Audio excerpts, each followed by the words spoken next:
अगर हम नहीं जॉब करते तो फिर मेरे यहाँ खाना बनना मुश्किल हो जाता। ईश्वर अगर हमको भी किसी बड़े घर में जन्म देता तो हमको इतना संघर्ष नहीं करना पड़ता। मेरा भी यही मानना। जिस घर में इस तरह के बच्चे आ जाते हैं वो बच्चे खुद के लिए, अपने परिवार के लिए और समाज के लिए दुखदायी साबित होते हैं और इन बच्चों को धरती पर आने से रोका जा सकता है। पैसे को संबंध के बीच में नहीं आना चाहिए। जिस जमाने में हम स्ट्रगल कर रहे थे, जो को चाय नहीं पूछते थे, आज उस तरफ से गुजर जाते हैं, लोग कॉफी पूछते हैं। बिहार में सब कुछ मांग लीजिए, खून मत मांगिए। ब्लड देने से कमजोरी आता है। ब्लड देने से न सिर्फ आप दूसरे के चेहरे पर मुस्कान लाते हैं बल्कि आप अपने लिए भी एक नई जिंदगी की शुरुआत करते हैं। अगले दिन सुबह सुबह 19 जून 2017 को वो राष्ट्रपति बन गए थे। आप तो लगता है केबीसी में गए थे 53 बार। अगर आप झुकते हैं तो संबंध आपका बना रहेगा। पार्टनरशिप टूटता था तो 2-2 रात में सोता नहीं था। फिर समाज सेवा में आप कैसे आ गए? 3400 से ज्यादा लोगों ने खून दिया है पिछले 345 दिनों में। 45 साल के बाद अच्छी जिंदगी जीना चाहते हो तो जो काम सबसे अच्छा लगता है वो काम दिल से करो। हम लोग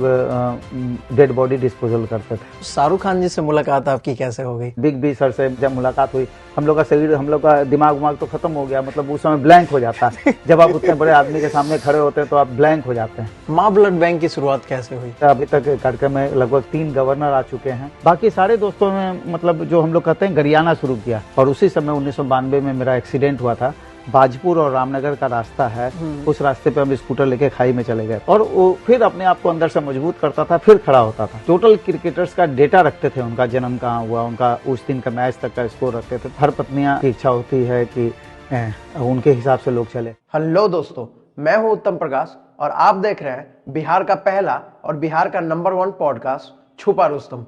दोस्तों, आज के हमारे जो गेस्ट हैं वो ना ही नेता हैं ना ही किसी फिल्म के अभिनेता हैं, बल्कि वो एक सफल बिजनेसमैन और समाज सेवी हैं जिन्होंने अपनी टीम के साथ लगभग 60,000 से भी ज्यादा रक्तदान करवाई है। इसके साथ ही वो स्वयं 53 बार से अधिक रक्तदान कर चुके हैं। इसके साथ ही वो और उनके टीम ने मिल करके सामूहिक विवाह समारोह आयोजित करवा करके 488 से ज्यादा शादियां करवाई है। तो आइए मिलते हैं एक समाज सेवी मुकेश सिसारिया से।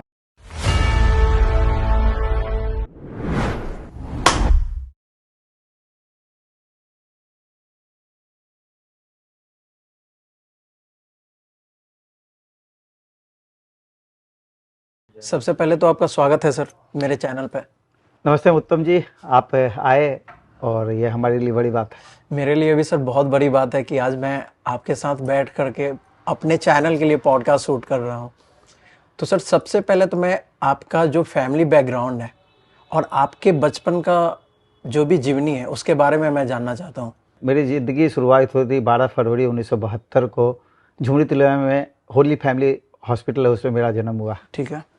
वहाँ से लगभग हम 1 साल के होंगे उस समय हमारे फादर कुछ बड़ी सोच लेके वहाँ से पटना आए और एक प्राइवेट जॉब से उन्होंने काम शुरू किया। ठीक है।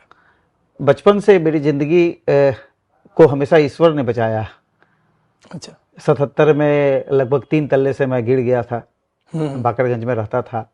अच्छा। और सीधे एक तुलसी के पौधे के ऊपर गिरा था और कुछ नहीं हुआ हमको। और लगातार इस तरह की कई घटनाएं घटती रहीं। तो बार बार ईश्वर ने हमको नई जिंदगी दी है, तो इसका मतलब ये तय है कि ईश्वर हमको जीवित रखना चाहते हैं। तो मेरा भी एक मोरल ड्यूटी था, सामाजिक दायित्व था कि हम भी ईश्वर की इस मान को मानवता के जरिए जिंदा रखें। ठीक है। तो बस उसी समय से एक बचपन से ही लगता था कि हम लोग कैसे क्या करते हैं। उस समय माँ के साथ हम लोग एक कुष्ठ रोगी की सेवा करते थे। ये कब की बात है? आप ये कितने साल का? लगभग 78-79 की बात है। उस टाइम हमारी एज 5-6 साल की होगी। तो हमारी माँ को एक कुष्ठ रोगी जो थे उसकी सेवा करती थी, तो हम लोग भी उसमें हाथ बटाते थे।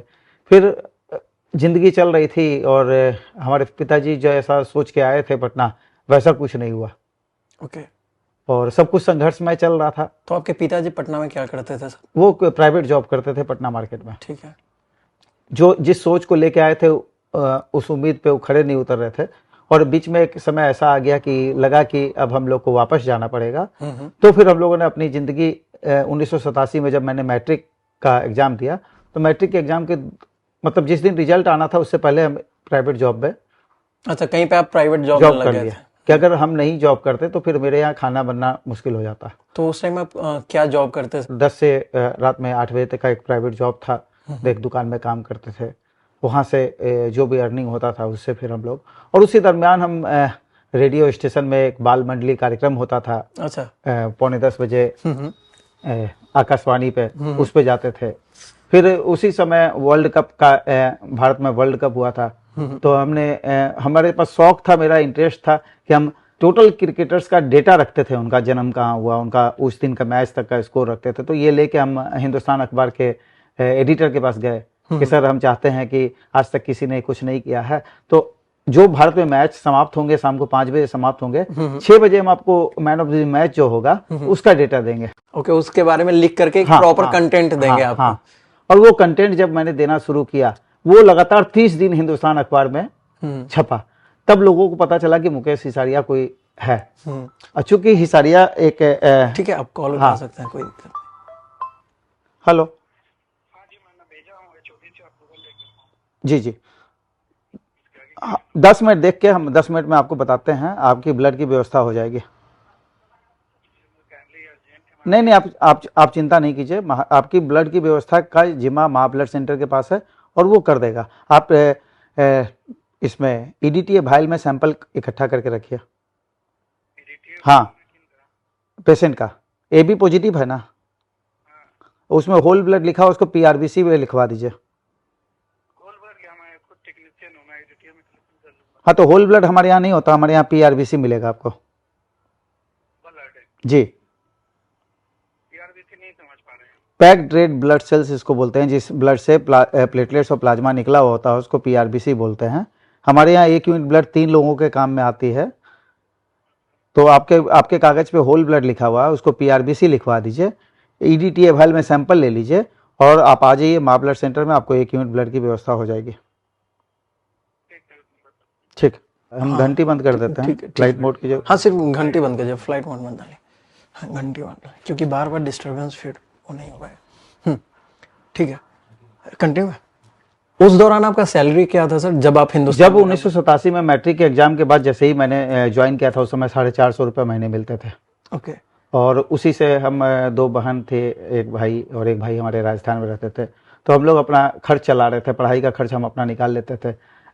बाल मंडली कार्यक्रम करते थे, बाल मंडली जो कार्यक्रम रेडियो स्टेशन में कार्यक्रम करते थे, उसमें महीने में 25 रुपया हमको आ जाता था। तो उसमें क्या आप वॉइस ओवर करते थे? वॉइस नहीं, बच्चों का कार्यक्रम होता था, उसमें हम लोग पार्टिसिपेट करते थे। अच्छा। और वो कार्यक्रम लाइव चलता था। अच्छा। उसमें आज का मौसम इतना अच्छा है, तो कोई बच्चे कविता सुनाते थे। उस समय पत्रों का जमाना था, तो जो पत्र आते थे आकाशवाणी में बच्चों के नाम पे, तो उस पत्र को हम लोग पढ़ते थे। और भी कई तरह का, जैसे मान ली कोई सेलिब्रिटी है, उस समय कीर्ति आजाद ने बहुत बड़ा मैच खेला था, तो वो आए थे, तो उनका इंटरव्यू हम लोगों ने लिया था। और उनका घड़ी, हम लोग एक घड़ी पहने हुए थे, उस घड़ी को हम लोग पहन के देख रहे थे कि इन्होंने इंग्लैंड में खरीदा है घड़ी, और इंग्लैंड का मतलब हमारे लिए होता था कि हम लोग स्वर्ग से कोई आदमी आया। तो उस तरह की वो सब चीज हम लोग को देखने को मिल रहा था।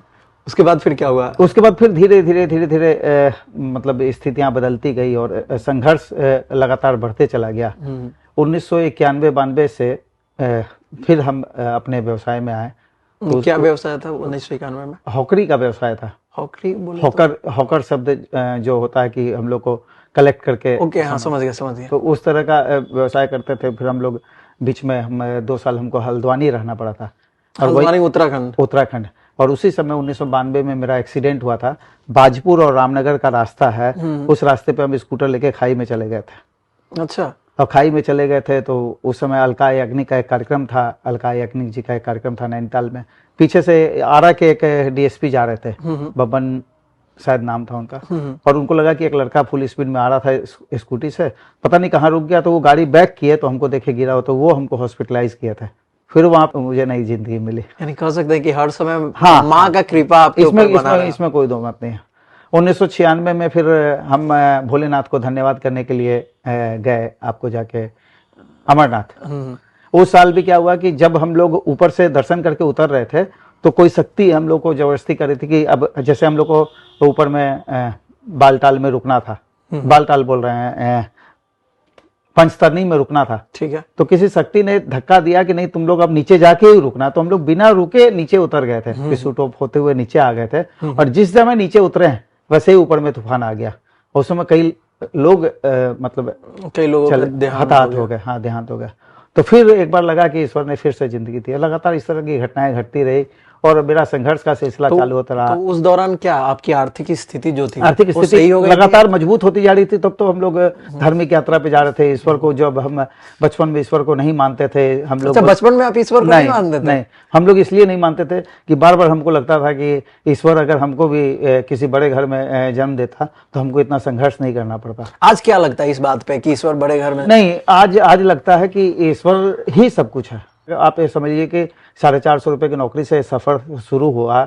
आज लगभग 23 से 28 स्टाफ हमारे यहाँ अपने बिजनेस हाउस में हैं और आज हम मतलब सोच भी नहीं सकते कि हम अगर एक प्राइवेट जॉब करते होते तो आज हमको 20,000, 30,000, 40,000 रुपये महीना मिलता। आज लगभग तो 2 से 2.5 लाख रुपए तो हम सैलरी बांटते हैं। जैसा कि आपका शिकायत रहता था, अभी आपने बोला कि काश हम भी अमीर घर में जन्म लेते तो एक कर पाते, वो कर पाते। आज भी बहुत सारे बच्चों के मन में ऐसा ख्याल आता है, उनको आप क्या मैसेज देना चाहेंगे जो ऐसा सोचते हैं अभी आप? देखिए, अगर हौसला नहीं खोएंगे और एक टारगेट अगर आप लेके चल रहे हैं और एकदम ईमानदारी और कंसंट्रेट करके चल रहा है, मतलब ईमानदारी में कहीं कोई कंप्रोमाइज नहीं करेंगे, तो निश्चित रूप से आप मेरी जगह पे खड़े रहेंगे।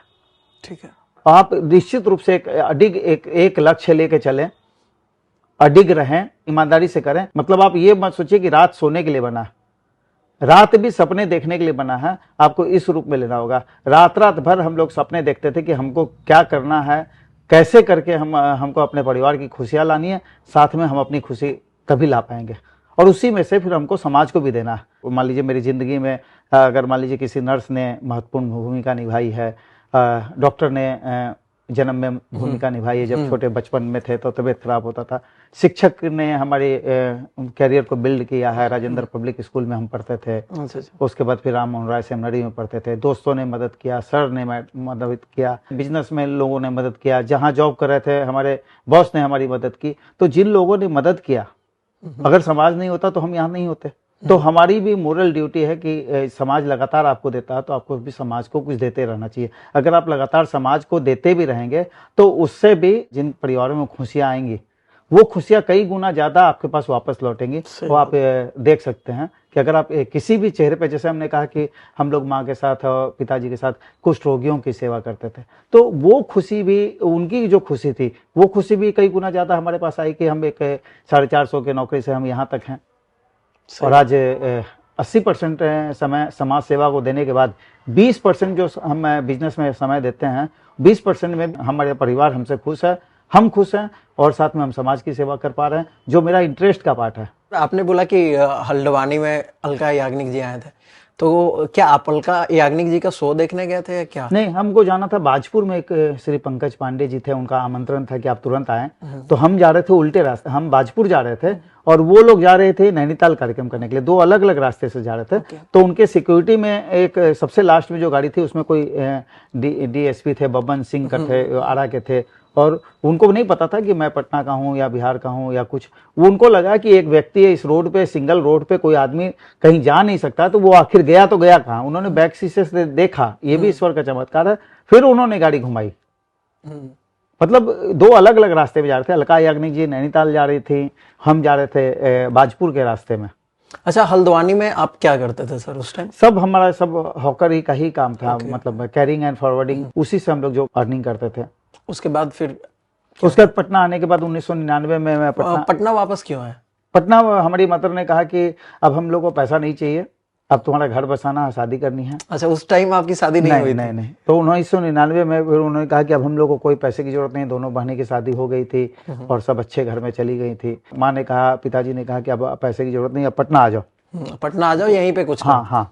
तो वापस आने के बाद हमारा एक दोस्त है गोविंद मित्रा रोड में, भोला, हमने जितना भी पैसा जमा किया था उससे एक फ्लैट परचेज किया और फ्लैट परचेज करने के बाद जो पैसा बचा हुआ था वो पैसा मैंने भोला के साथ पार्टनरशिप में दवा का व्यवसाय शुरू किया। ठीक है, दवा का व्यवसाय। हाँ, दवा का व्यवसाय में भी 12 से 18 घंटे मेहनत करके हमने बहुत मतलब मुकाम हासिल किया और साथ में हम लोग दोनों मिल के मतलब गोविंद मित्रा रोड में एक प्रतिष्ठित व्यवसाय के में लग गए हम लोग। एक कब तक सूटेबल चला? ये अब लगातार अभी चल रहा। अच्छा, उसके पहले आप कहीं पे जॉब करते थे जी, और वहां पे जॉब करने के दौरान आप अपने बॉस के साथ कहीं जा रहे थे, उनके पैसे लेकर के, तो आपके साथ छीना झपटी कुछ हुआ था, वो तो उसका क्या कहानी है? वो डेली का रूटीन है। उस समय बिहार का माहौल ठीक नहीं था और रोज का रूटीन था, चूंकि उनका कैश का व्यवसाय था तो रोज कैश जमा करना होता था। बॉस हमारे पीछे होते थे, बैग हमारे हाथ में होता था। तो उस दिन कोई पटना बंद वगैरह कुछ था तो हम कैश कैरी करके जा रहे थे और कैश कैरी जा रहे थे तो ये पानीपत पे उस समय स्टेट बैंक ऑफ पटियाला है, पटियाला के गेट पे 3 लोगों ने फायर किया और वो थैला ले लिया। आपके हाथों से? आप मेरे हाथों से ले लिया और छीन के वो लोग निकल गए। फिर?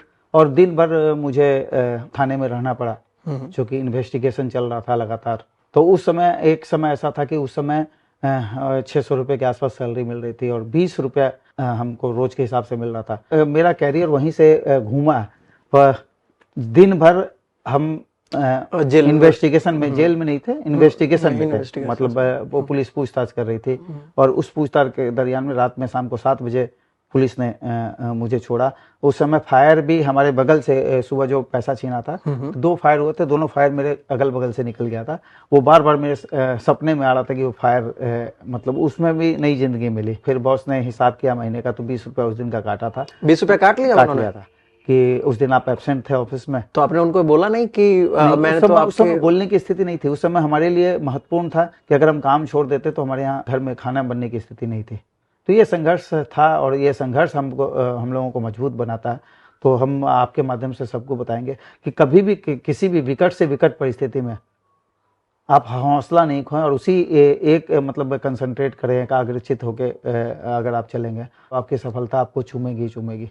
हम लोग ये नहीं कह सकते कि हम लोग बहुत बड़े लोग हो गए, लेकिन हमने जितना पाया है हम संतुष्ट हैं। मतलब हमारे बच्चे संतुष्ट हैं, हमारी वाइफ संतुष्ट है, हमारे फादर संतुष्ट हैं, हमारा परिवार संतुष्ट है। इससे बड़ी खुशी क्या हो सकती है? स्ट्रगलिंग के दिनों से, जब से मैंने अपने मतलब प्राइवेट जॉब से जब कोई काम शुरू किया तो हर बार पार्टनरशिप में किया। जब मैं अकेले काम किया तो हमको नुकसान होता था, तो हमको लगा कि अब हमको पार्टनरशिप में ही काम करना है। ठीक है। तो हम लोग जब भी उत्तम जी पार्टनरशिप किया तो ईश्वर ने हमको पहले से एक शक्ति प्रदान की कि अगर उत्तम जी के साथ मैंने पार्टनरशिप की तो हम पहले से डिसाइड कर लेते थे कि हम लोग जितने दिन भी साथ रहेंगे, अगर अलग होंगे तो हमको कुछ पैसे का सेक्रीफाइस करना पड़ेगा। पार्टनरशिप का झगड़ा जब भी होता है तो पैसे के लिए अगर आप जब हिसाब का बंटवारा होता है उस समय अगर आप पैसे पे रिजिड नहीं होंगे तो झगड़ा नहीं होगा। आज आपको जानकर आश्चर्य होगा, हमने 6 पार्टनरशिप निभाई है और 6 के बेडरूम में हम जाते हैं। कहीं से कोई ऐसा मनमुटाव नहीं है, कहीं से कुछ ऐसी बात नहीं है। जो डिवाइडेशन हुआ है हमारा, जब भी जिनके साथ भी मैंने पार्टनरशिप किया है, एक तो उनके पैरेलल हमने कंपटीशन में कोई दुकानदारी शुरू नहीं की है। ठीक है। एक दूसरा, जब भी पैसे की बात आई है तो हमने हमेशा अपने आप को झुकाया है। अगर आप झुकते हैं तो संबंध आपका बना रहेगा, अगर आप झगड़ा करते हैं तो आप संबंध भी खोते हैं। आप मान के चलिए कि उसकी किस्मत ने पार्टनर की किस्मत से जहां भी हैं उस पार्टनर की किस्मत से हैं। अगर 6 पार्टनर हमने अपनी ज़िंदगी में बनाए हैं तो 6 पार्टनर की किस्मत से इस मुकाम तक आए हैं। तो कहीं ना कहीं उसका भाग्य हमारे साथ था। तो हमेशा हमने पैसे का सेक्रीफाइस किया है और इसका फल हमको मिला। ये बहुत बड़ी बात है सर कि 6 पार्टनरशिप निभाना, और जब पार्टनरशिप टूटता है उसके बाद भी आज दोस्ती निभाना, ये बहुत बड़ी बात है। आजकल के यूथ और जितने भी बिजनेसमैन हैं उनको आपसे ये चीज़ तो ज़रूर ही सीखना चाहिए, क्योंकि आजकल यही होता है कि पैसे की वजह से ना हर जगह पे झगड़ा वगैरह हो ही जाता है। देखिए, हमेशा से उत्तम जी एक चीज़ जरूर ध्यान रखिएगा कि पैसे को संबंध के बीच में नहीं आना चाहिए। मेरा भी यही मानना है। अगर व्यवहार आपका कुशल है, व्यवहार कुशल है, पैसा तो आप कभी भी अर्न कर सकते हैं। आप अपने मेहनत के बल पे, अपने काबिलियत के बल पे, अपनी किस्मत के बल पे आप जितना मेहनत करेंगे उतना पैसा आपके पास आ जाएगा। संबंध आपके पास उस हिसाब से नहीं आएगा। संबंध बनाने के लिए बहुत मुश्किलात होती है और लगातार हमने देखा है कि हमारे पास जो बाल मंडली में जो रेडियो स्टेशन में जब कार्यक्रम देते थे तो उस समय के दोस्त आज भी दोस्त हैं। आज मतलब कई दोस्त अभी मतलब आप लोग के टेडेक्स के माध्यम से, जो स्टॉक्स के माध्यम से जब वीडियो जाता है तो मेरे पास मैसेज आ जाता है कि मैंने आपका वीडियो देखा। हाँ। तो ये सब चीजें, मतलब अगर आप अभी कहीं जाते हैं, मतलब हम लोग तो बिल्कुल आम कॉमन आदमी हैं। डॉक्टर अगर मान लीजिए कहीं गए और डॉक्टर भी अगर आपसे फीस नहीं ले रहा है, कोई दवा दुकानदार है वो भी डिस्काउंट करके दे रहा है, आप कहीं जा रहे हैं तो बोले कि अच्छा मतलब हम इतना भी नहीं कर सकते हैं क्या, मतलब हर लोग अपने मन से डिस्काउंट कर देता है अब इससे ज्यादा आप क्या कमा सकते हैं बस? अगर मान लीजिए आप किसी दुकान पे जा रहे हैं तो आप तो लगता है केबीसी में गए थे, आप तो लगता है शाहरुख खान से मिले थे, आप तो कपिल शर्मा शो में गए थे, और लोग इस रूप से अगर पहचानते हैं आपको, एक कॉमन आदमी को जिसका कोई हायर बैकग्राउंड नहीं है, जीरो से यहाँ तक पहुंचा है, तो मतलब अच्छा लगता है। आप इससे ज्यादा क्या पा सकते हैं कि आपको हर व्यक्ति आपको सम्मान के नज़र से देखता है। हर व्यक्ति जो जिस जमाने में हम स्ट्रगल कर रहे थे, जो को चाय नहीं पूछते थे, आज उस तरफ से गुजर जाते हैं, लोग कॉफ़ी पूछते हैं। मैं पर्सनली मैं आपको बोल रहा हूँ कि मुझे आपसे बात करके इतना मतलब कि गर्व महसूस हो रहा है कि मैं इसको शब्दों में डिस्क्राइब नहीं कर सकता हूँ सर। मैं मतलब हर कदम पे ईश्वर ने मजबूत बनाया। मतलब कई ऐसी घटनाएं घटी हैं, कई ऐसी घटनाएं आई हैं, जब भी रोने का मन करता था तो अंदर रूम में बंद करके रोता था मैं। और परिवार की खुशी के लिए मैंने बहुत सेक्रीफाइस किया, और वो सेक्रीफाइस जो किया वो मैंने दिखा के नहीं किया, वो अंदर से सेक्रीफाइस किया।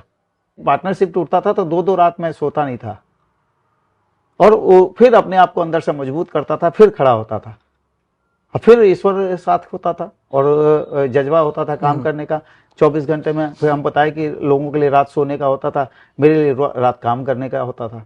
रात में भी हम जाग के भी काम करते थे। उस दौरान आपकी पत्नी का क्या सहयोग रहता था आपके लिए? देखिए, शुरुआती दौर में हर पत्नियां की इच्छा होती है कि उनके हिसाब से लोग चले। उत्तम भैया उत्तम भैया नहीं सर, उत्तम कॉल में उत्तम सर। कोई अभिभावक कभी मिले थे, उन्होंने कहा था कि मुकेश, अगर 45 साल के बाद अच्छी जिंदगी जीना चाहते हो तो जो काम सबसे अच्छा लगता है वो काम दिल से करो। और आपके माध्यम से बता देते हैं कि आपको जो काम अच्छा लगता है वो काम अगर आप पूरे जुनून के साथ करेंगे ना, अपने परिवार, आप अपने लिए बहुत खुशियां लेके आएंगे। हमको समाज सेवा अच्छा लगता था, लोगों के चेहरे पे मुस्कुराहट लाना अच्छा लगता था, लोगों के दुख में लोगों को हंसाना अच्छा लगता था। तो फिर उसी लाइन पे चल पड़े, और मतलब सब कुछ ठीक चल रहा है। और शुरू में पत्नी मना करती थी, बाद में उनको लगा कि नहीं, इससे वापस परिवार में ही खुशी आती है। कई घटनाएं घटी, पहले बेटी हुई, फिर एक बेटा हुआ, वो डेथ किया, गर्भ में ही डेथ किया, फिर बेटी हुई, फिर मतलब जिंदगी चल रहा था, मतलब कैरियर चल रहा था, और उस संघर्ष में ईश्वर हमेशा साथ था। जब आप पटना आए, यहाँ पर आपने बिजनेस स्टार्ट किया गोविंद मित्रा रोड में, उसके बाद का जर्नी आपका कैसा रहा? उसके बाद लगातार बिजनेस में कंसंट्रेट करके हमने अच्छा खासा अर्न करके फिर समाज सेवा में आप कैसे आ गए? देखिए, 1991 में मदर को लेके वेलोर जाना पड़ा था मुझे। अच्छा, ठीक है। 1991 में जब मदर को वेलोर लेके गए थे तो डॉक्टर ने, वहाँ BS रामाकृष्णा एशिया के सबसे बड़े गैस्ट्रोलॉजिस्ट थे, उन्होंने कहा था कि आपकी माँ ऑपरेशन के दरमियान डेथ भी कर सकती हैं। तो क्या हुआ था उनको 5 सेंटीमीटर छोटी आंत का पाइप सड़ गया था। ओके। तो वो बोले थे इसका ऑपरेशन करना। तो हमने कहा था कि डॉक्टर साहब जो उचित लगता है आप कीजिए। तो वहाँ माँ 1 महीने तक थी, और वहाँ उस दरमियान जो माँ का जो कमरा था, जहाँ माँ का कमरा था उसके बगल में ब्लड बैंक था। और आपको पता है कि CMC वेलोर में उत्तर भारत के लोग ज्यादा जाते हैं ट्रीटमेंट करवाने के लिए, अभी भी जाते हैं। तो हिंदी भाषी होने की वजह से जब उस रास्ते से जब हम जैन धर्मशाला में रुके हुए थे, जब जाते थे सुबह में 10 चक्कर लगाते थे, तो कोई ना कोई रोता हुआ मिलता था। तो उससे पूछते थे कि भाई क्या बात हुआ, क्यों रो रहा? तो ब्लड नहीं मिल रहा। ठीक है।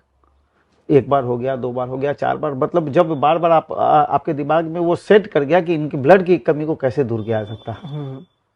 तो उसी समय जब डॉक्टर ने कहा कि आपकी माँ नहीं बच सकती ऑपरेशन, तो हम कहे कि यहाँ से जाएंगे तो पहली बार हम यहाँ पे ब्लड डोनेट करके जाएंगे, जब हम यहाँ से ट्रेन में बैठेंगे तो। अच्छा। अगर माँ ठीक हुई तो।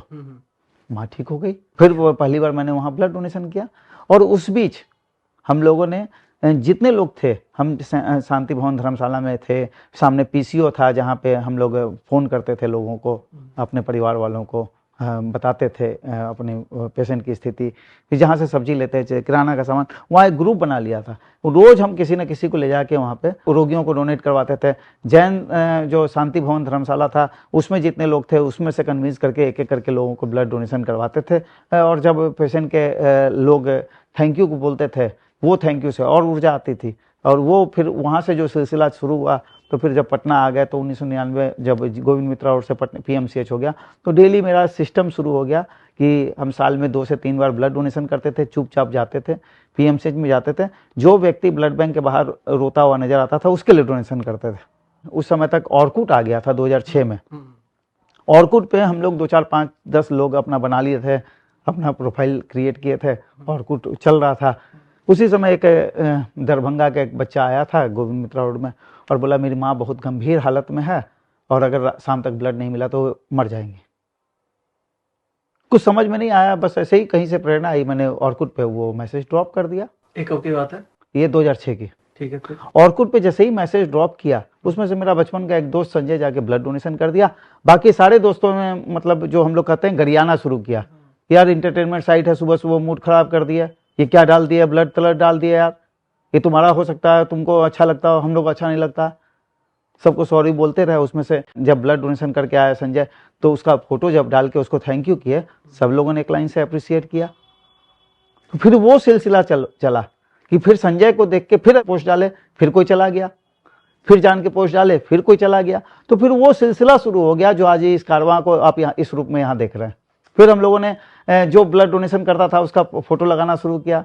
फिर हम लोग कार्यक्रम में उनको बुला के सम्मानित करवाने लगे यहाँ के डिग्निटीज से कि ये उत्तम जी हैं, आज इन्होंने ब्लड डोनेशन किया है और ये निस्वार्थ भाव से डोनेशन किया। और जब उत्तम जी को एक सर्टिफिकेट और मेडल वगैरह देते थे, उत्तम जी घर वाले के पास ले जाते थे, परिवार के पास ले जाते थे, सोशल मीडिया पे लगाते थे और एक कारवां बन गया। लोगों ने, जो लोग ब्लड डोनेशन नहीं करना चाहते थे वो ब्लड डोनेशन करने लगे। अब बिहार में हम लोग कहते थे उस समय तक कि आप बिहार में सब कुछ मांग लीजिए, खून मत मांगिए। एक हॉस्पिटल में हम बैठे हुए थे, उनके एमडी से कहा कि जब 30-40 लोग आ जाते हैं और भीड़ हो जाता है आपके हॉस्पिटल में तो क्या करते हैं? बोला भीड़ हटाने का एक ही उपाय है, सिर्फ 4 यूनिट ब्लड लिख देते हैं, कोई नहीं रहता है वहाँ पे, सब चले जाते हैं। भीड़ हटाने का सबसे बढ़िया उपाय है। देखिए 2009 में उस समय तक हर बच्चों की तरह हम लोग भी मतलब रविवार के दिन बिजनेस के बाद हम लोग बियर पीते थे। अच्छा, ठीक है। तो एक समय ऐसा आया और हर साल वैष्णो देवी जाते थे। 31 दिसंबर मेरा वैष्णो देवी में बीतता था। साल की शुरुआत हम वैष्णो देवी से करते थे। तो वहां से जब 2008-9 में हम लोग 3 दोस्त बैठे हुए थे और उस दिन हम लोगों ने 3 दोस्त ने, संजय जी थे, गोपी जी थे और हम थे, तीनों आदमी बैठ के हम लोगों ने उस दिन डिसाइड किया कि अब रविवार के दिन हम लोग कोई भी बियर नहीं पियेंगे, हम लोग समाज सेवा करेंगे। ठीक है। उस दिन से हम लोगों ने छोड़ दिया सब कुछ। उसके पहले तो ब्लड डोनेट करवाते थे लोग, वो लगातार सोशल मीडिया के माध्यम से लोग ब्लड डोनेशन कर रहे थे और डोनेशन करवा रहे थे। हम लोग भी जब जरूरत होता था अपने कैंप लगा देते थे। हम लोगों ने आज सिर्फ सरकारी ब्लड बैंक के लिए ब्लड डोनेशन करवाया। अच्छा। इसके अलावा हम लोग किसी प्राइवेट के लिए आज तक ब्लड डोनेशन नहीं किया। फिर आगे क्या हुआ? तो संस्था हम लोग बना लिए। संस्था बनाने के बाद हम लोगों ने 11 लोगों को और जोड़ लिया। क्या संस्था? माँ वैष्णो देवी सेवा समिति। जितने लोग वैष्णो देवी को मानते थे उस संस्था का नाम माँ वैष्णो देवी सेवा समिति करके हम लोगों ने संस्था बनाई। उसमें 15 बिजनेसमैन को हम लोगों ने जोड़ लिया आपस में और हम लोग की पहली मीटिंग हुई। उसके बाद हर मीटिंग हर संडे को एक दूसरे घर पे हुई, तीसरे घर पे हुई, चौथे घर पे हुई, इस तरह मीटिंग हुई। अब हम लोगों को लगा कि अब हम लोग करें क्या। अच्छा। अब तो हो गया कि अब हम लोग कुछ गलत काम नहीं करेंगे, बियर नहीं मतलब हम लोग कोई भी नशा का काम नहीं करेंगे और हम लोग समाज के लिए कुछ समाज को देने का काम करेंगे। ऑलरेडी हम लोग रक्तदान के जरिए कर रहे थे लेकिन इसको बड़े रूप में करना और रविवार का दिन हम लोग पूरा टाइम इसमें एंगेज रहेंगे। उसी समय अखबार में, हिंदुस्तान अखबार में एक मैसेज आया, आग लगी से 16 शादियां एक साथ कैंसिल हुई राजा पाकड़ वैशाली में। अच्छा। शुक्रवार को पेपर में आया तो हम लोग फिर हिंदुस्तान अखबार में गए, वहां पे एडिटर से बात किए। एडिटर ने अपने रिपोर्टर से बात करवाया विनीत। हम लोग संडे को 3 गाड़ियों के साथ हम लोग वहां गए और उन परिवारों से मिले जिनकी शादियां कैंसिल हुई थी। उनसे पूछा कि हम लोग इसमें कैसे मदद कर सकते हैं और फिर वहां से हम लोग को लगा कि हम लोग इन बच्चों को लेके 51 शादी का कार्यक्रम हम लोगों ने क्रिस मेमोरियल हॉल में। अच्छा, मुफ्त 16 जुलाई 2010 को पहली बार हम लोगों ने सामूहिक विवाह का कार्यक्रम स्थापित किया। उसमें से 16 में से लगभग 6-7 शादियां वहां से आई। हम लोग को लगा कि इस तरह का काम करना चाहिए। जो अनाथ लड़की वाले हैं, जो गरीब आर्थिक रूप से परेशान लोग हैं, उनकी शादी हम लोग एक छत के नीचे करवा देंगे। तो उसकी शुरुआत की। उसी समय लगा कि हम लोग आज तक तो कुछ किए नहीं हैं, तो हम लोगों ने कहा कि इसको करने से पहले चैत्र नवरात्र में हम लोग एक माँ का जागरण कर लेते हैं। जब इतिहास देखा तो देखा कि गांधी मैदान में सब कुछ हुआ लेकिन भगवान का कोई बड़ा कार्यक्रम नहीं हुआ। तो हम लोगों ने बिहार के इतिहास में पहली बार बड़ा जागरण किया जिसमें 2 से 4 लाख लोग आए थे। अनुराधा पौडवाल, लखवीर सिंह लखा। 16 मार्च 2010 को वो कार्यक्रम हुआ था। मुख्यमंत्री जी ने पहले मना किया था, फिर वो आए कार्यक्रम में और पूरा शहर मतलब भक्तिमय हो गया था। फिर उस समय हम लोग जब हम लोगों ने शादी से पहले जागरण किया और जागरण से पहले 26 जनवरी को हमने कहा कि भाई हम लोग ट्रायल में, चूंकि हम लोग के पास मैच्योरिटी नहीं है इवेंट का, तो हम लोगों ने 26 जनवरी को एक हेल्थ कैंप किया। अच्छा, उसमें क्या हुआ था? वो हेल्थ कैंप में हम लोगों ने जरूरतमंदों के लिए उनका टेस्ट किया डॉक्टर के थ्रू और उनको दवाइयां बांटी।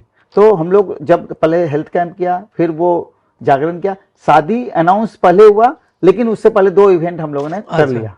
पहले हम लोग डिसाइड किया शादी करवाने का, और उसके पहले 2 इवेंट और हो गया, अपने आप हो गया। और उसका जो कार्यक्रम चलता चला गया, फिर हर साल मतलब सामूहिक विवाह एक शहर का प्रतिष्ठित प्रोग्राम हो गया। महाराणा प्रताप भवन में लड़का लड़की वाले आते हैं, और शाम को जब 4 बजे बारात निकलती है, जब नाला रोड और मछुआ टोली, या कभी नाला रोड से निकल गया, कभी मछुआ भाकरगंज में, तो नाला रोड से लेके भाकरगंज वाले रास्ते में लोग ऊपर से फूल बरसाते जो दूल्हे हैं उनके ऊपर, और ऐसा माहौल बनता था, लगता कि उनके घर के बच्चों की शादी हो रही है, और पूरा शहर का एक प्रतिष्ठित कार्यक्रम बन गया। फिर उस कार्यक्रम में हम लोग बिहार के वैसे 5 लोगों को सम्मानित करने लगे जो बिहार के हैं, बिहार के बाहर नाम कर रहे हैं। हम लोगों ने रवीश कुमार जी को बुलाया, अजीत अंजुम जी को बुलाया, हर फील्ड के लोगों को उसमें बुला के सम्मान दिया। उससे हम लोग का सम्मान बढ़ता था। तो आज की तारीख में 488 शादियों का सफर कर, हमारे ख्याल से 2015 या 17 में होगा, ये गवर्नर के रूप में आखिरी कार्यक्रम था हमारे कोविंद जी का। अच्छा, महामहिम कोविंद जी का, और वो सार्वजनिक रूप से आखिरी कार्यक्रम था कृष्ण मेमोरियल हॉल में एज ए गवर्नर। अगले दिन सुबह वो राष्ट्रपति बन गए थे, और शाम को वो जाते जाते वो बोल के गए थे कि मुकेश जी, अगले साल मैं नहीं आऊंगा, लेकिन आप लोग शिक्षा पे भी जरूर काम कीजिएगा, आप लोग बहुत बढ़िया काम कर रहे हैं। अगले दिन वो राष्ट्रपति बन गए, और वो भी इस कार्यक्रम की देन है। हम लोगों के लिए सौभाग्य की बात है। फिर कभी मुलाकात हुई उनसे? नहीं, उनका एक बार हम लोग के पास सामूहिक विवाह में उनका पत्र आया था, उन्होंने अप्रिशिएट किया था। अच्छा, बस उसके बाद कोई मतलब हम लोग का ऐसा डायरेक्ट कुछ नहीं था। हम लोग जो प्रोटोकॉल उनका गवर्नर का प्रोटोकॉल है, उसी प्रोटोकॉल में उनको आमंत्रण दिया था हम लोगों ने। फिर अभी तक कार्यक्रम में लगभग 3 गवर्नर आ चुके हैं 10 साल के सफर में, 10 एडिशन। मैंने देखा है मुख्यमंत्री जी, उप मुख्यमंत्री जी भी। मुख्यमंत्री जी 1 साल आए थे, उस समय तेजाब पीड़ित बच्चियों को हम लोगों ने बुलाया था। हर बार का कार्यक्रम हम लोगों ने किसी विषय को दे दिया। एक बार हम लोगों ने थैलीसीमिया पीड़ित बच्चों के लिए किया, और आपके माध्यम से बताना चाहते हैं कि थैलीसीमिया एक डिसऑर्डर है, और इसमें जिस घर में इस तरह के बच्चों का जन्म होता है, उन बच्चों को जीने के लिए हर 15 दिन में ब्लड चढ़ाना पड़ता है। जिस घर में इस तरह के बच्चे आ जाते हैं, वो बच्चे खुद के लिए, अपने परिवार के लिए और समाज के लिए दुखदायी साबित होते हैं, और इन बच्चों को धरती पर आने से रोका जा सकता है। बिहार में 4000 बच्चे हैं, इन बच्चों को धरती पर आने से रोका जा सकता है। जिस तरह कुंडली मिलान करते हैं हम लोग शादी से पहले, उस तरह अगर हम लोग एक HbA2 टेस्ट होता है, अच्छा, वो थैलीसीमिया माइनर होता है। थैलीसीमिया माइनर कोई बीमारी नहीं, हम लोग टेस्ट करवाएं तो हो सकता है हम लोग भी थैलीसीमिया माइनर है। थैलीसीमिया माइनर कोई बीमारी नहीं है। 2 थैलीसीमिया माइनर की शादी अगर होती है तो 50 से 60% संभावना वैसे बच्चे जन्म लेने की है जिनको खून बनाने की मशीन नहीं होगी, और ये बच्चे परिवार के लिए, आज कई परिवार हम लोग के संपर्क में हैं जो परिवार इन बच्चों की वजह से टूटा है। पिता छोड़ दिए हैं कि तुमने जन्म दिया, तुम समझो। तो इस तरह के बच्चों को रोकने का एक उपाय है कि हम लोग शादी से पहले HbA2 टेस्ट करवाएं। एक टेस्ट ये हो गया, और अगर गलती से हम लोग नहीं टेस्ट करवा पाते हैं, शादी हो जाती है, तो जितने गायनी डॉक्टर हैं, हम लोग नॉन टेक्निकल लोग हैं, लेकिन हमारा जो ज़मीन पे हम लोगों ने महसूस किया है उसके माध्यम से हम सब गायनी डॉक्टर लोगों से आग्रह करेंगे कि अगर कोई प्रेगनेंसी की केस में अगर कोई महिला आती है तो उनका अगर वो एक टेस्ट करवा लें, महिला है, वो उसका HbA2 टेस्ट करवा के देख लें कि महिला थैलीसीमिया माइनर है कि नहीं। अगर महिला थैलीसीमिया माइनर है तो तुरंत उसके हस्बैंड को बुला के चेक कर लें। अगर हस्बैंड भी थैलीसीमिया माइनर है तब फिर वो गर्भ में पल रहा बच्चे को आप चेक करवा के, सरकार नियम बनाई हुई है कि अगर वो गर्भ में पल रहा बच्चा थैलीसीमिया मेजर है, जो जिनको धरती पे आने के बाद हर 15 दिन में ब्लड चढ़ाना पड़ेगा, तो उसको आप रोक सकते हैं, धरती पे नहीं ला सकते हैं। अच्छा, इसके लिए गवर्नमेंट ने प्रॉपर रूल बना रखा है। मतलब इसको रोकने का प्रयास हम सबको मिलकर करना होगा। लगभग 4 लाख बच्चे देश भर में हैं और 4000 बच्चे बिहार में। हम लोग आपके माध्यम से माननीय मुख्यमंत्री जी का और बिहार सरकार का आभार प्रकट करते हैं कि आज वो 6-6 लाख रुपया मुख्यमंत्री कोष से इन बच्चों के बोन मैरो ट्रांसप्लांट में देते हैं।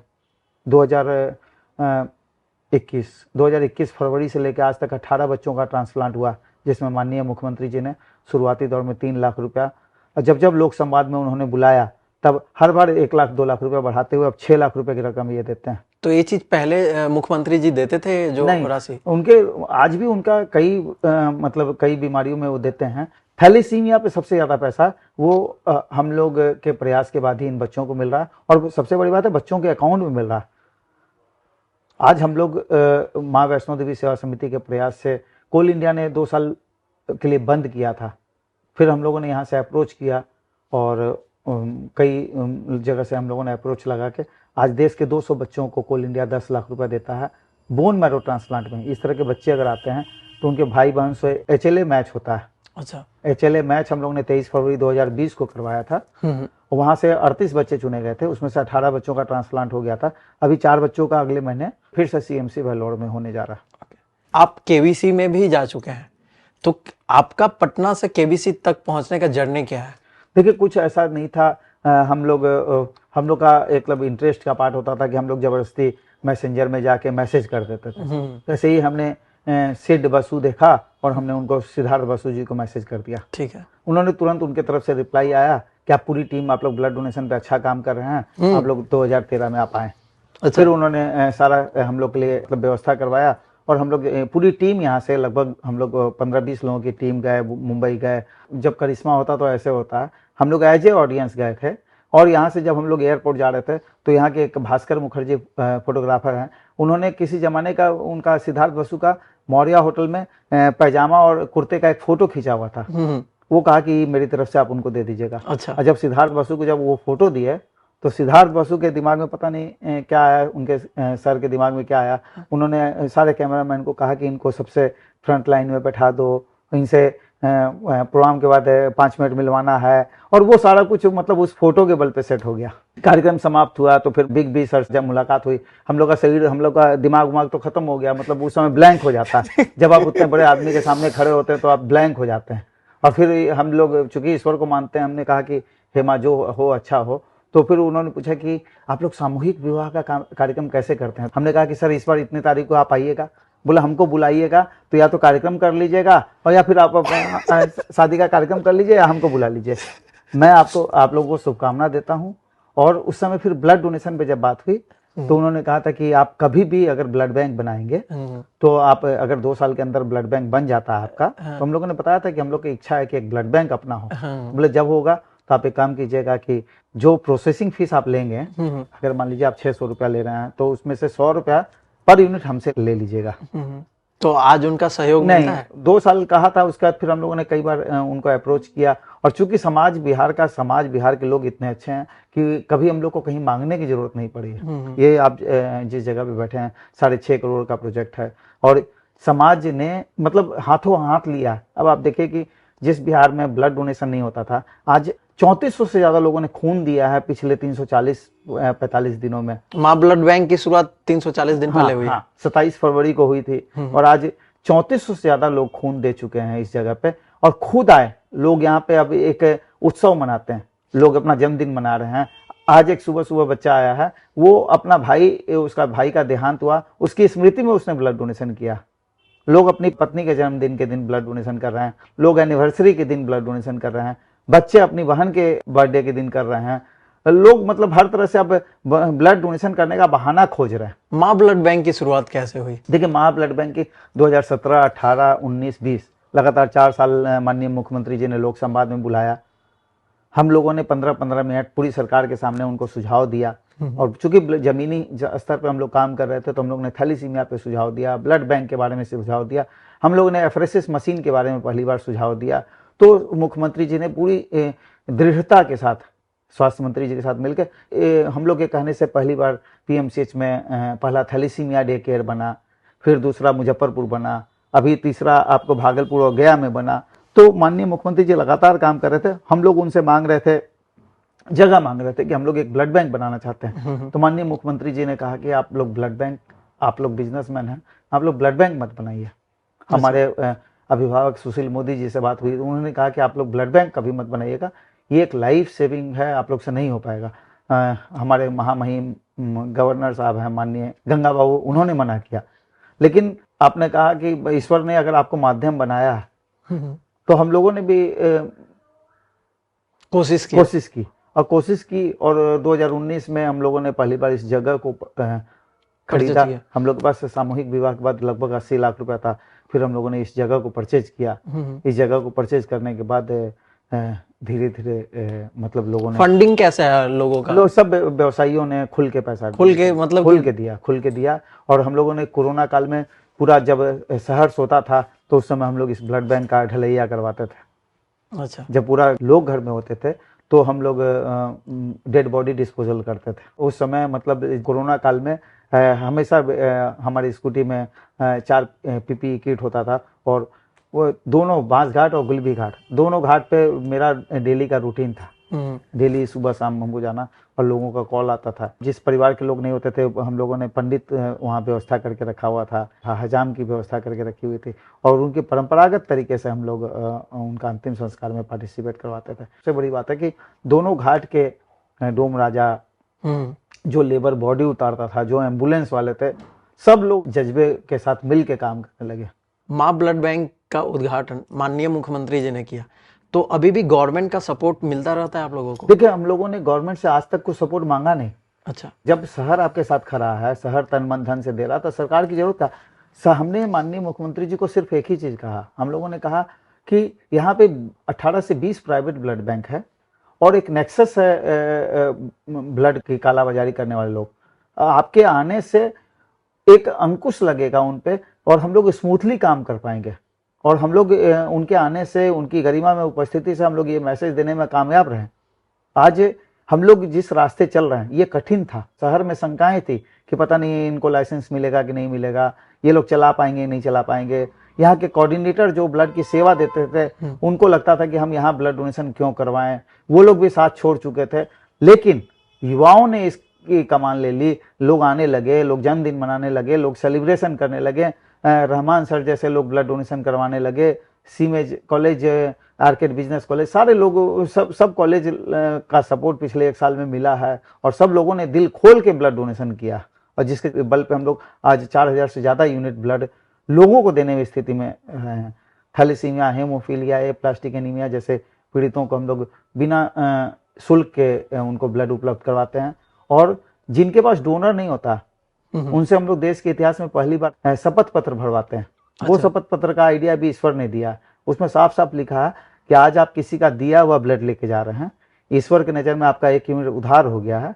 आप आने वाले टाइम में देश के किसी, आप ब्लड ले लीजिए माँ ब्लड सेंटर से, देश के किसी कोने में किसी भी ब्लड बैंक में आप अपने परिवार, अपने या अपने दोस्ते के माध्यम से उस ऋण को जरूर चुकता कर दीजिएगा। इसका अच्छा मतलब प्रभाव पड़ा है। पेशेंट ठीक होते हैं, उनके अटेंडेंट आते हैं, और माँ ब्लड सेंटर में ही ब्लड डोनेशन करके चले जाते हैं कि पिछले महीने हमारे पेशेंट को ब्लड मिला था, और ये ब्लड आज हम किसी के लिए डोनेट कर रहे हैं। हम लोग को लगता है कि हर कदम पे ईश्वर साथ है, और ईश्वर के साथ के बगैर हम लोग इतना बड़ा काम नहीं कर पाते।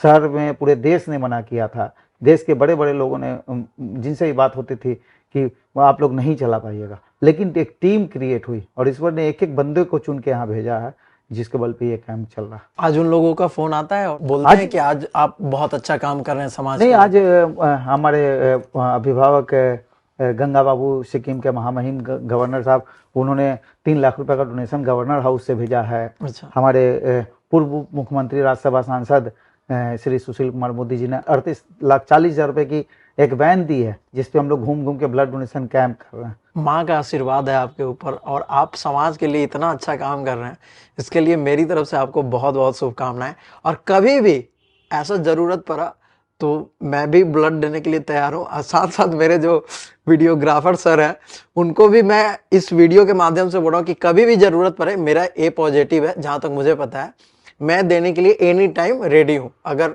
मेरा जांच वांच होता है, उसके बाद अगर आपको लगता है कि हाँ मेरा ब्लड लिया जा सकता है, तो मैं कभी भी आपको देने के लिए। देखिए उत्तम जी, आज आपके माध्यम से बता देते हैं कि ब्लड आप देते हैं तो न सिर्फ आप दूसरे के चेहरे पे खुशी लाते हैं, आप अपने लिए भी एक नई जिंदगी की शुरुआत करते हैं। आज तक 105 लोग वैसे चिन्हित हुए हैं कि जिनको उनके शरीर के अंदर कॉम्प्लिकेशंस था, हेपेटाइटिस बी का, सी का, HIV का, उनको पता नहीं था। आज उनको समय से पहले पता चल गया। अगर आप ब्लड डोनेट करते हैं तो 5 टेस्ट होता है, हेपेटाइटिस बी, सी, सिफिलिस, मलेरिया, HIV, ये 5 टेस्ट क्वालिफाई करने के बाद ही ब्लड किसी को दिया जाता है। ये 5 टेस्ट आपका फ्री ऑफ कॉस्ट होता है। हेपेटाइटिस बी और सी एक ऐसा रोग है जो आपको शरीर के अंदर इन्फेक्शन होगा तो आपको पता नहीं चलेगा, और जब पता चलेगा तो आपके पास समय नहीं होगा। ब्लड देने से न सिर्फ आप दूसरे के चेहरे पे मुस्कान लाते हैं, बल्कि आप अपने लिए भी एक नई जिंदगी की शुरुआत करते हैं। और लगातार अगर आप साल में डरते हैं ब्लड डोनेशन से, 4 बार डोनेशन नहीं कर सकते हैं, कम से कम 1-2 बार जरूर डोनेशन करना चाहिए, ऐसा मेरा मानना है। अभी भी समाज में मतलब कि जो ग्रामीण क्षेत्र के लोग आते हैं उनके अंदर ऐसा मिथ है कि ब्लड देने से कमजोरी आता है, तो इसके बारे में आप अपने माध्यम से मेरे ऑडियंस जो भी हैं उनको बताइए, उनको समझाइए कि ब्लड देने से उनको नुकसान नहीं पहुंचता है, ब्लड डोनेशन कितना जरूरी है। जब 1991 में पहली बार जब मैंने ब्लड डोनेशन किया था, मेरा वजन 40 किलो था। आज मेरा वजन 70 किलो है। 53 बार ब्लड डोनेशन करने के बाद मेरा वजन 70 किलो है। 53 बार? जी। और बताया कि साल में 2 से 3 बार करते थे। इधर 2-3 साल से हम लोग 1 बार से ज़्यादा नहीं कर पा रहे हैं, कुछ डायबिटिक होने की वजह से, कुछ लीवर में हल्का सा प्रॉब्लम होने की वजह से। तो अगर ब्लड आप डोनेशन करते हैं तो आप में नई ऊर्जा का संचार होता है। ये मैंने खुद महसूस किया। एक मेरा अपना पर्सनल अनुभव रहा है कि अगर आप ब्लड डोनेशन करते हैं तो आप अगले 3 महीने के बाद अपना वजन चेक करवाएंगे तो मैंने फील किया कि 1 से 2 किलो वजन आपका खुद ब खुद बढ़ता है। हम लोग अपनी भाषा में हम लोग बात कर सकते हैं कि शरीर में एक खून बनाने की मशीन है। इसको इस रूप में आप समझा सकते हैं। अगर खून शरीर से निकलेगा नहीं तो उस मशीन को खून बनाने का समय नहीं मिलेगा। अगर आप मशीन को काम नहीं करने देंगे उसमें जंग लगेगा। जी बिल्कुल। तो हम लोग इस रूप में भी देख सकते हैं। दूसरा, मेडिकल भाषा में 35 दिन के अंदर आपका जो ब्लड है वो टूटता है, आरबीसी टूटता है, वो आरबीसी यूरिन के रास्ते बाहर आ जाता है। उस बर्बाद होते ब्लड से आप 3 लोगों की जिंदगी बचा सकते हैं, प्लेटलेट्स, प्लाज्मा और पीआरबीसी के माध्यम से। शाहरुख खान जी से मुलाकात आपकी कैसे हो गई? उन्होंने फैन पिक्चर के प्रमोशन में 2015 में उन्होंने एक कंटेस्ट किया था। उसमें देश भर में 10 लोगों को चुना था जो किसी फील्ड में अच्छा काम कर रहे हैं, जुनूनी किसी चीज के फैन थे। तो हमसे पूछा गया था तो हम बोले थे ब्लड डोनेशन के फैन है। उस समय का वाकया अजीब था। मतलब जब लोगों को पता चला कि हम कल जा रहे हैं शाहरुख खान से मिलने के लिए, तो लोग जो हमारे दोस्त हैं वो लोग नाराज हो रहे थे कि नहीं जाना है। उस समय टॉलरेंस का एक मैसेज उन्होंने दिया था, वो उस मैसेज को लेकर लोगों में गुस्सा था। फिर जब हम चले गए तो सबसे एज ए बिहारी होने की वजह से आपको मालूम है कि सब जगह पीछे रहना पड़ता है। तो सबसे आखिरी में मुझे स्टेज पे बुलाया गया। अच्छा। उससे पहले 9 लोग गए, सब लोग कस के पकड़ रहे थे और हम डर के मारे नहीं पकड़े उनको। फिर रेड चिली एंटरटेनमेंट के टीम के लोगों ने कहा था कि 4 सेकंड से ज़्यादा नहीं मिलेंगे सर, और आप अपनी तरफ से कोई मतलब उनका जो प्रोटोकॉल है उसको फॉलो कीजिएगा, चुप रहिएगा, कुछ बात नहीं कीजिएगा, कुछ नहीं बोलना है। वो ऐसा क्रिएट किया था। चारों तरफ से लोग खड़े थे। स्टेज पे गए तो हम हाथ बढ़ाए, वो हाथ बढ़ाए, बोले लगता है कि आप फोटो खिंचाने नहीं आए। तो चूंकि हम ईश्वर का नाम लेके गए थे, माँ का नाम लेके गए थे, मेरे मुंह से भी निकल गया। मैं सोच के नहीं बोला था, मेरे मुंह से निकला कि मुझे भी ऐसा ही लगता है। फिर उन्होंने पूछा कि आप किसके फैन हैं, तो 9 के 9 लोगों ने कहा था शाहरुख खान के फैन है। मेरे मुंह से निकल गया मैं ब्लड डोनेशन का फैन हूँ। तो उन्होंने पूछा मैं ब्लड डोनेशन के लिए क्या कर सकता हूँ। तो मैंने कहा कि आप ब्लड डोनेशन के लिए अपने जन्मदिन के दिन ब्लड डोनेशन करें। बोले इससे क्या होगा? हम ये करोड़ों लोग ब्लड डोनेशन करेंगे, लोग मतलब एक अवेयरनेस क्रिएट होगा। और बताएं हम कि सर जिस दिन पिक्चर रिलीज होती है उस दिन आप ब्लड डोनेशन कर दें अपने रिलीज के मौके पे। और क्या कर सकते हैं हम? सर आप पिक्चर में एक सीन डाल सकते हैं कि किसी का एक्सीडेंट हो गया, कोई ब्लड देने आ गया, इससे भी मैसिव है। अभी मैं क्या कर सकता हूँ? तुम क्या अभी आप ब्लड डोनेशन पे एक मैसेज दे दें। और उन्होंने ब्लड डोनेशन पे मैसेज दिया।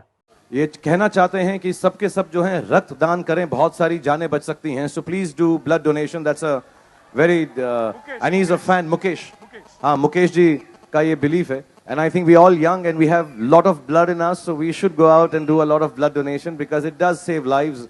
We have all had instances in our lives where our near and dear once need it, and खुदा ना खास्ता किसी को ऐसी तकलीफ ना हो, but there are people enough who are not well enough, so we need to do that. और जिसके बल पे क्रांति आई हुई है। थैलीसीमिया पर एक मैसेज सुनील शेट्टी और जैकी श्रॉफ सर के तरफ से आया था, आपको पता है इस वीडियो के बारे में? देखिए इस वीडियो के बारे में क्या है कि हम लोग लगातार मतलब जो भी बड़े बड़े चैनल हैं उसको हम लोग लगातार लिखते रहते हैं।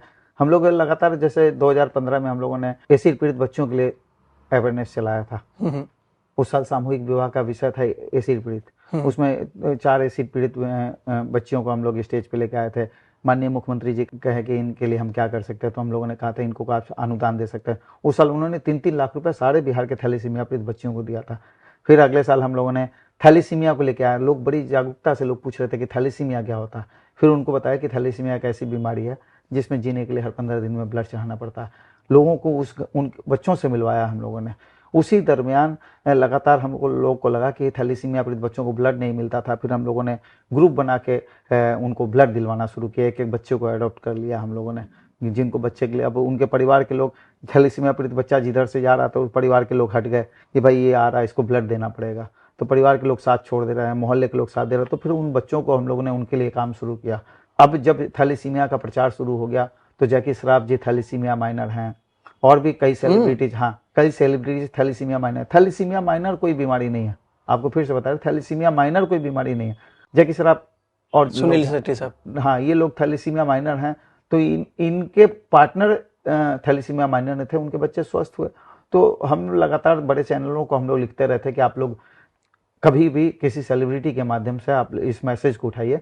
तो पिछले साल केबीसी में ये मैसेज उठा था और सुनील शेट्टी जी और जैकी श्रॉफ जी ने अमिताभ बच्चन जी के सामने थैलेसीमिया पे बताया था कि आपको शादी से पहले एक टेस्ट होता है कुंडली मिलान के साथ, अगर आप टेस्ट करवा लेंगे तो इस तरह के बच्चों का जन्म नहीं होगा। तो अगर आप शिद्दत से किसी विषय को उठाते हैं और उस विषय को आप शिद्दत से लोगों के सामने रखते हैं तो हर कोई उस विषय को उठाता है और समाज के सामने लाने का प्रयास करता है।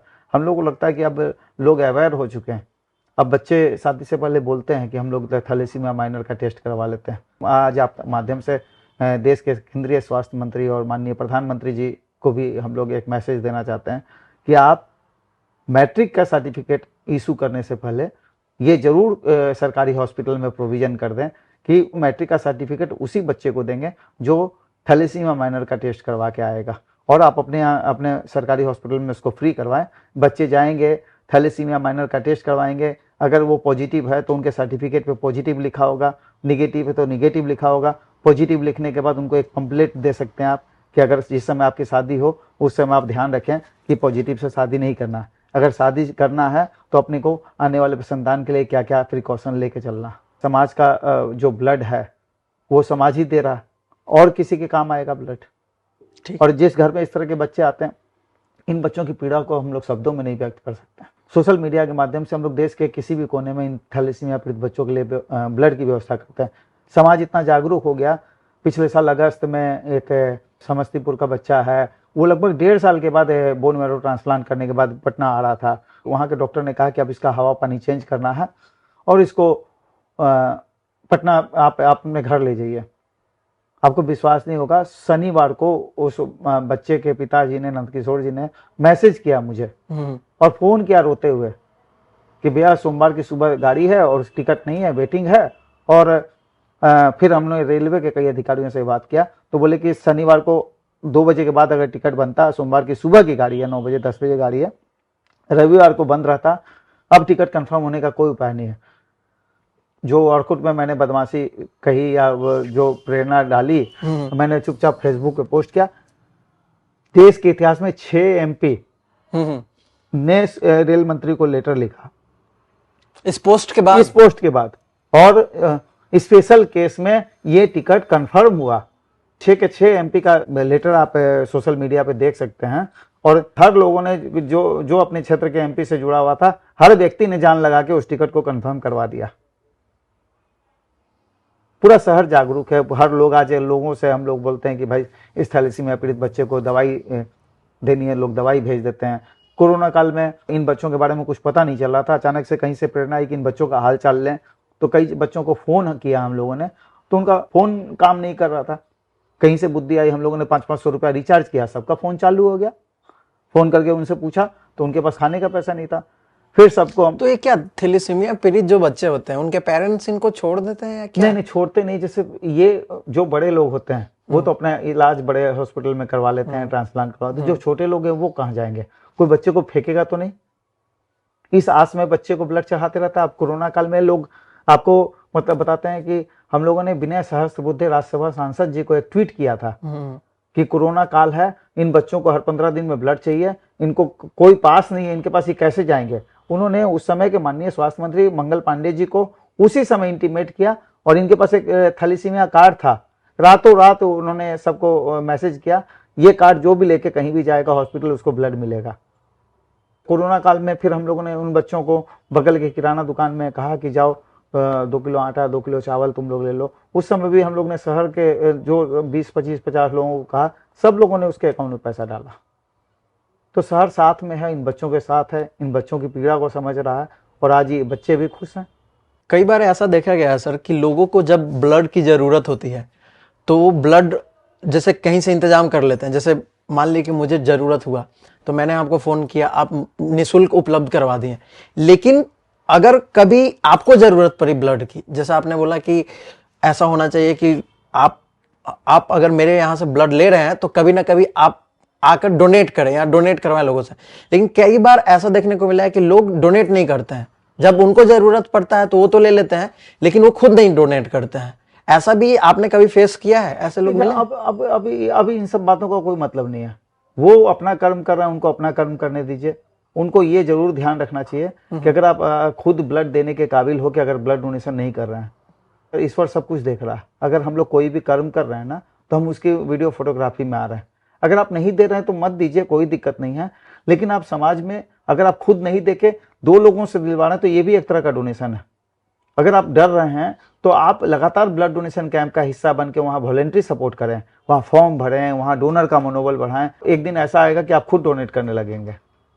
आपको डर लगता है, आप कम से कम किसी ब्लड डोनेशन कैंप में, किसी भी अपने आसपास कहीं ब्लड डोनेशन कैंप हो रहा है उसमें जाके वॉलंटरी सपोर्ट करें ना, ये भी डोनेशन है।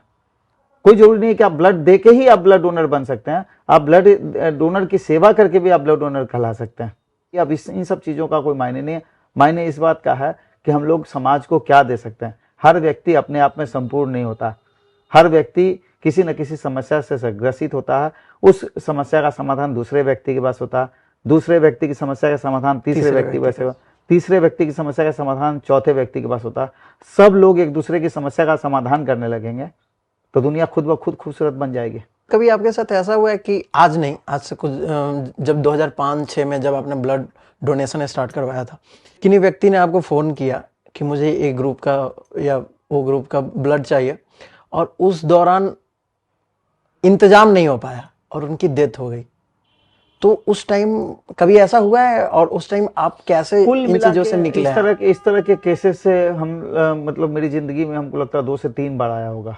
तो उस दौरान उस दरमियान मतलब आदमी अपने आप को हतोत्साहित मतलब लगता है कि सब कुछ बेकार है। ये जो ब्लड बैंक जो बना है ये उस तरह की घटनाओं के बल पे बना, क्योंकि जब हम लोग सरकारी ब्लड बैंक को ब्लड डोनेशन कर देते थे और जब लेने जाते थे तो उनके पास ब्लड नहीं होता था,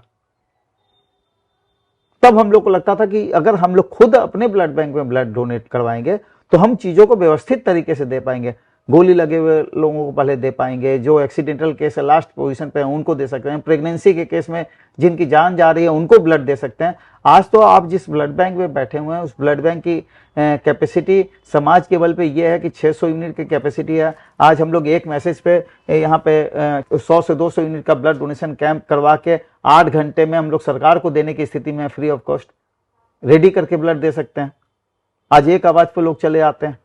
आज ऐसा कभी नहीं होता था। आज ध्यान होगा कि गांधी मैदान में एक घटना घटी थी दशहरा के टाइम पर। उस समय हमें कहीं से मैसेज आया था डीएम ऑफिस से, हम चुपचाप गए थे पीएमसीएच में और सिर्फ वहां से मैसेज किए थे। 50 लोग वहां खड़े थे ब्लड डोनेशन करने के लिए।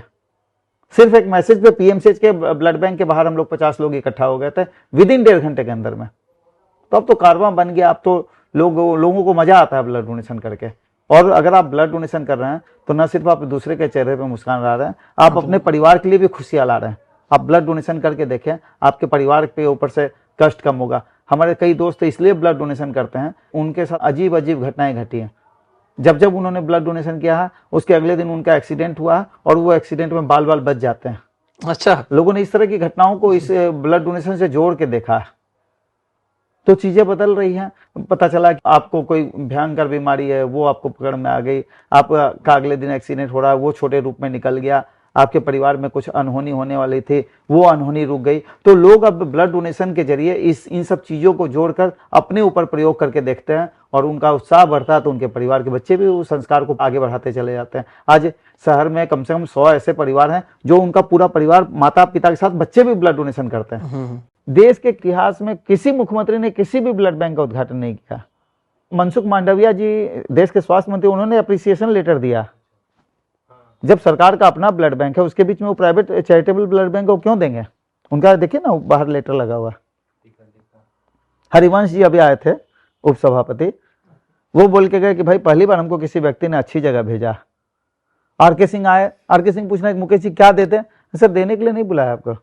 जब उपसभापति हरिवंश जी आगे आए उनका कहना था पहली बार किसी अच्छी जगह पे मैं बिहार में आ रहा हूँ। जब MBA चाय वाला आए, बोले कि मैं तो पूरा देश में घूमता हूँ, प्रफुल्ल बिलोरे जी, उनका कहना था कि अद्भुत है, मैंने कम से कम 25 ब्लड बैंक देखा है और ऐसा ब्लड बैंक नहीं देखा। जब केंद्रीय मंत्री RK सिंह आए, वो भी हिल गए, बोले कि एक ऐसी व्यवस्था, मतलब आम लोगों के द्वारा सरकार के पैरेलल व्यवस्था कर लेना अपने आप में बहुत बड़ी बात है। देखिए, हम लोग आपको बार बार एक ही चीज बताते हैं कि हम लोग ईश्वर के भेजे हुए दूत हैं। हम लोग आज की तारीख में हम लोग बार बार एक चीज जरूर ध्यान रखते हैं, और हर व्यक्ति को आपके माध्यम से ध्यान रखना चाहिए कि ऊपर वाला अपने वीडियो फोटोग्राफी में आपको लेके चल रहा, तो आप जो काम कर रहे हैं तो वो उसके कैमरे में है।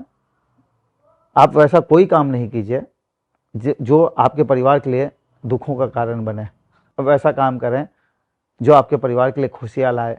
आप हर वैसा काम करें जो दूसरे के चेहरे पर मुस्कान लाए। जब जब आप दूसरे के चेहरे पर मुस्कान लाते हैं, जब जब दूसरे की पीड़ा को अपनी पीड़ा समझते हैं, वो किसी न किसी रूप में आपके परिवार के पास वापस आएगा और वो आपके परिवार के लिए खुशियां लाएगा। आने वाले समय में समाज के लिए आप और भी क्या करना चाहते हैं? देखिए, अभी हमारा मकसद, हम लोग का जो टीम का मकसद है, आज आप गौर कर रहे होंगे कि पिछले 340-50 दिन से ग्रुप में मैसेज आना बंद हो गया है ब्लड की ज़रूरत की सूचना जो सोशल मीडिया पर नजर आती थी, उसमें लगभग 60 से 70% कमी आ गई है। क्यों? माँ ब्लड सेंटर 4000 से ऊपर यूनिट बांट चुका है। पहले जो ब्लड बैंक नहीं देते थे, उनको पता है कि अब माँ ब्लड सेंटर से अवेलेबल हो जाएगा, वो भी अब अपने रोगी को ब्लड दे देते हैं। जितने हॉस्पिटल के ब्लड बैंक है, पहले वो लोग बोलते थे डोनर नहीं है तो ब्लड नहीं मिलेगा, अब वो दे देते हैं और एक एग्रीमेंट साइन करवा लेते हैं कि आप 15 दिन के अंदर वापस कीजिएगा। तो एक माहौल चेंज हुआ है। हम लोगों ने कहा कि माँ ब्लड सेंटर से चीजें हुई नहीं, माँ ब्लड सेंटर ने एक शुरुआत की, उस शुरुआत के बल पे अब लोगों को कम से कम कॉमन ग्रुप के ब्लड के लिए परेशानी नहीं हो रही है। आने वाले टाइम में समाज इसी तरह खड़ा रहेगा, समाज इसी तरह ब्लड डोनेशन करता रहेगा, तो निश्चित रूप से हम लोग रेयर ग्रुप के ब्लड को भी आसानी से उपलब्ध करवाने की स्थिति में रहेंगे। आज रेयर का ग्रुप का ब्लड हम लोग को थोड़ा सा मेहनत करना होता है, आने वाले टाइम में हम लोग को लगता है कि उसके लिए भी हम लोग को ज़्यादा परेशान नहीं होना पड़ेगा। पटना में ऐसा नहीं कि पेशेंट कम हुए, पेशेंट लगातार बढ़ रहे हैं। उनकी ज़रूरत को पूरा करने में माँ ब्लड सेंटर ईमानदारी से प्रयास कर रहा है। हम लोग देश के पहले ब्लड बैंक हैं जिसमें आप 42 दिन के अंदर आके अगर आप डोनर हैं तो हम लोग आपको बता सकते हैं कि आपका ब्लड किस पेशेंट को गया। पहले लोग बोलते थे कि भाई हम ब्लड दिए, पता नहीं मेरा ब्लड का क्या होगा। पूरा रिकॉर्ड रख जी नहीं, रिकॉर्ड हर ब्लड बैंक में रहता है, लेकिन हम लोग ने ट्रांसपेरेंसी के साथ आपके खून का हिसाब आपको देने का प्रयास किया।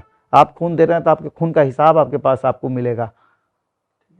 तो हम लोग का ये प्रयास है और ये लगातार आगे बढ़ाना है, और हम लोग का प्रयास है कि अगर समाज इसी तरह खड़ा रहा, लोग आते रहें, तो कम से कम इस तरह के 1-2 और सेंटर पूरे बिहार में हो। अगर किसी व्यक्ति को सर अगर ब्लड की जरूरत होती है तो कैसे यहाँ पर माँ ब्लड बैंक में, जैसे ही आप गूगल में माँ ब्लड सेंटर टाइप करेंगे, आपको माँ ब्लड सेंटर का कांटेक्ट नंबर मिल जाएगा। मान लीजिए हम लोग अगर आपके माध्यम से ये नंबर बता देते हैं, एक नंबर माँ ब्लड सेंटर का है 9199334333।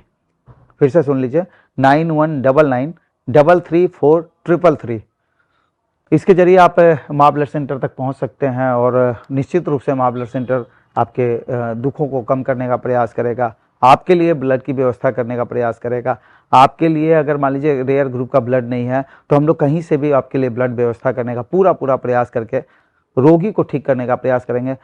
जिन लोगों ने ब्लड डोनेशन किया उन्होंने हंसता हुआ ब्लड डोनेशन किया, और हम लोग रोगी के चेहरे पे जल्द से जल्द मुस्कान लाने में उस हंसते हुए ब्लड के बल पे हम लोग सहभागी बने हैं। और ईश्वर ने अगर हम लोगों को माध्यम बनाया है तो हम लोग अब ईमानदारी से ये प्रयास कर रहे हैं, ईश्वर को बताने का प्रयास कर रहे हैं कि आपने जो मौका दिया है वो हम लोग ईमानदारी से कर रहे हैं।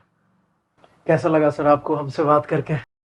निश्चित रूप से ये हम लोग चाहते हैं कि आप हमसे बात कर रहे हैं तो हर एक वैसे व्यक्ति से बात कीजिए जो समाज को आगे ले जाने का प्रयास करे।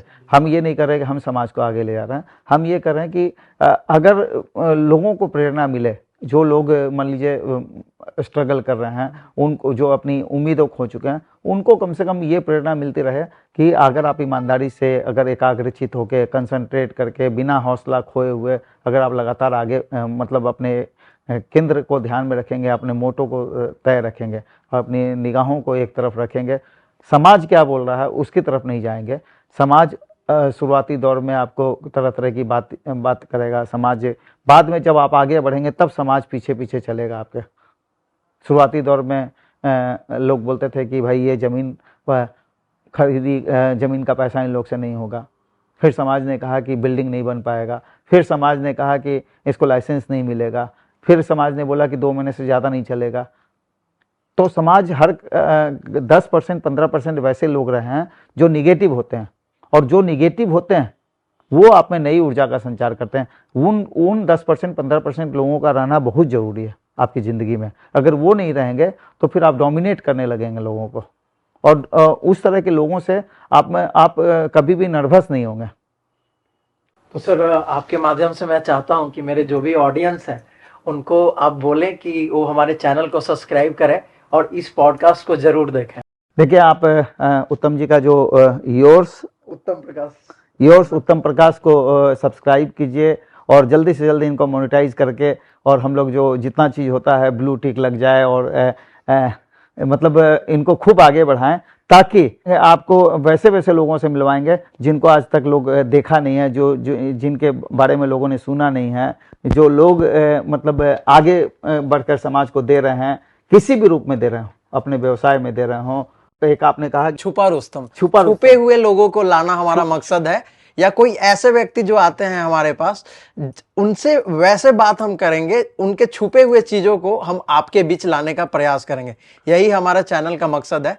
बहुत बहुत धन्यवाद मुकेश सर कि आप मेरे चैनल में आप लगातार इनके साथ बने रहिए। हम लोग आपको कई ऐसे और लोगों से मिलवाएंगे उत्तम जी के थ्रू, जिनको देख के, जिनको सुनकर आपके अंदर एक नई ऊर्जा का संचार होगा। बहुत बहुत धन्यवाद सर, आपसे मिलकर बहुत अच्छा लगा। Same to you.